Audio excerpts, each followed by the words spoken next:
Bonjour à vous, chers choisis de Jésus.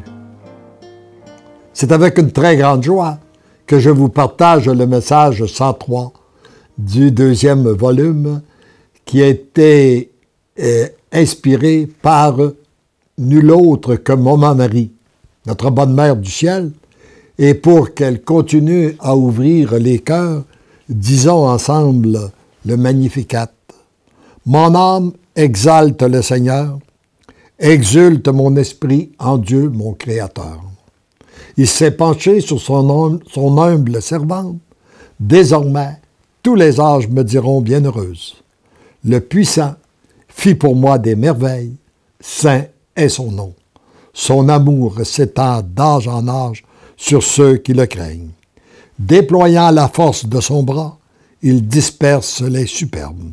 Il renverse les puissants de leur trône. Il élève les humbles.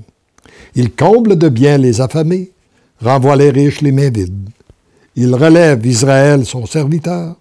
Il se souvient de son amour, de la promesse faite à nos pères en faveur d'Abraham et de sa race à jamais. Mon cœur de mère se penche sur le petit que tu es et sur tous les petits de la terre. D'où l'importance de se faire petit. Elle a bien dit les petits. Je pense que les grands, elle ne peut rien faire pour eux. Mais elle s'occupe des tout petits. Je viens vous prendre dans mes bras, serrer votre cœur contre le mien pour y laisser passer l'amour, que je reçois continuellement de la source même de l'amour. Cette démarche que j'effectue en ce moment, c'est le Père qui me la demande. Le temps presse. Je vois le Père qui accélère le pas. Il ne voudrait perdre aucun de ses enfants de la terre.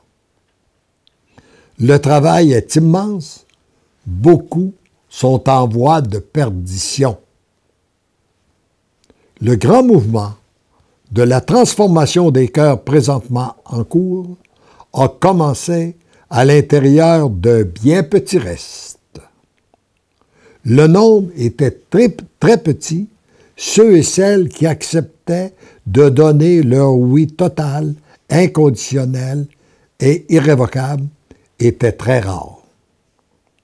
À chaque fois qu'il y a un consentement sincère, qu'il y a prière, jeûne et pratique des sacrements, le Père fait éclater ses gestes, ses démarches, ses consentements dans une multitude de cœurs à travers le monde.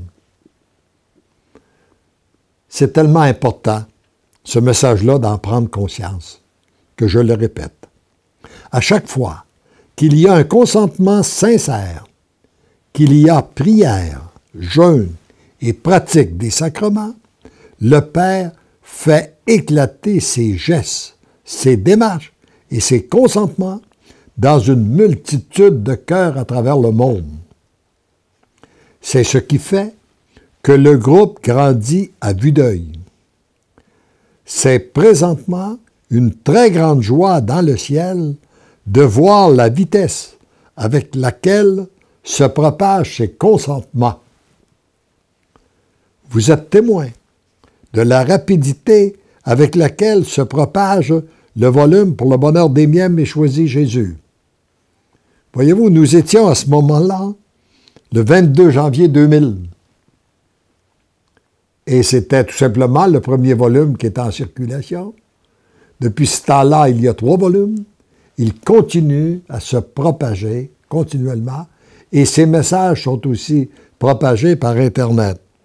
Alors, c'est avec au-delà d'1 200 000 personnes qui ont répondu « j'aime » sur Facebook. Or, et ça se multiplie continuellement. C'est grâce à l'accueil de la très grande souffrance de certains grands saints, présentement, sur la terre, que peuvent se propager aussi rapidement dans l'invisible les consentements. La souffrance offerte à Dieu a une très grande puissance et elle produit d'excellents fruits.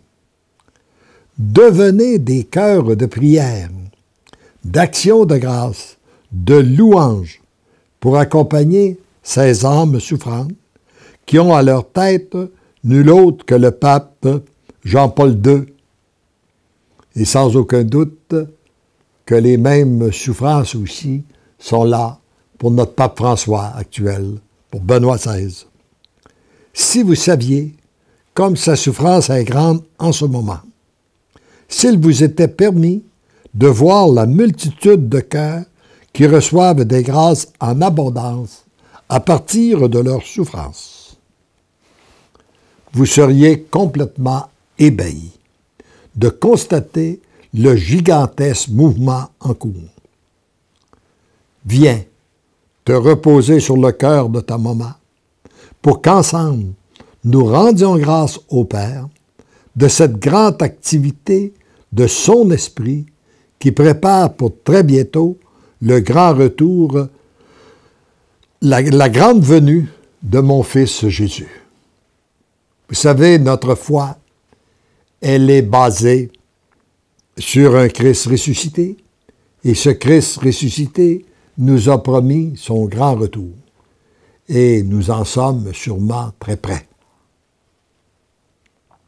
Certaines personnes vont dire, ben oui, mais les premiers apôtres l'attendaient. C'est vrai. Mais nous sommes certainement 2000 ans plus près du grand retour de Jésus que les apôtres étaient. Laisse ton cœur s'ouvrir à pleine capacité afin de pouvoir accueillir toujours plus en plus l'amour. Tu es profondément aimé et c'est par cet amour déversé en toi que tu deviens l'amour. Avec mon cœur de mère, en te serrant dans mes bras, je te berce en te disant que tendrement et follement je t'aime, Marie. Alors demandons à Maman Marie, je demande régulièrement à Maman Marie, qui est la reine des anges, de donner ordre à mon ange gardien, des anges de la mission aussi, à qui il a confié la mission des choisis de Jésus, d'aller à la rencontre d'une multitude de personnes à travers le monde, principalement ceux et celles qui ont à lire ces messages, ces livres, ceux qui m'écoutent, qu'il aille à la rencontre, qu'il y ait des rencontres dans l'invisible pour préparer ces cœurs dans l'union des cœurs, dans la paix et dans l'amour. Amen.